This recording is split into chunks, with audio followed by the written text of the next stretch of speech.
Tonnerre de Brest, 20e année de l'organisation de nos fêtes. C'est un grand rassemblement maritime, à la fois en mer bien entendu, à peu près 2000 bateaux, mais aussi à terre, beaucoup de chants de marins comme on entend ici, ou d'animation sur les quais.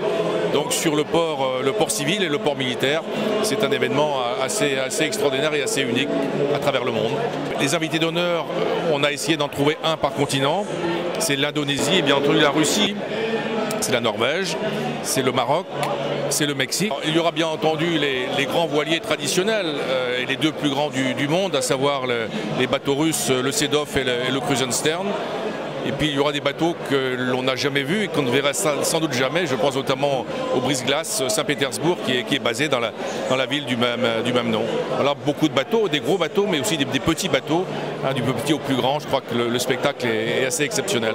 On accueille l'arrivée de la première course de ce qu'on appelle les modes 70, c'est-à-dire des trimarans de 70 pieds entre New York et Brest. La course aura lieu tous les 2 ans, une fois dans le sens du Amérique-France et l'autre fois dans l'autre sens.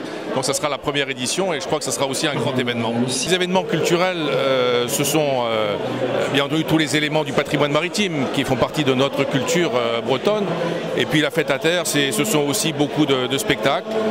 Nous avons décidé par exemple cette année de déplacer le Festival des fanfares qui a lieu traditionnellement à Pâques à Brest, en centre-ville, et qui aura lieu au mois de juillet sur le port de commerce. Et ça tombe bien puisque beaucoup de pays invités ont une tradition de fanfare.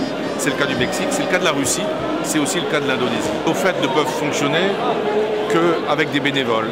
Et donc nous aurons entre 4 et 5 000 bénévoles représentant les différentes associations de la ville et de la communauté urbaine. Voilà, et puis il y aura la fête à terre, la fête en mer comme d'habitude. Je crois que ce sera une fête magnifique.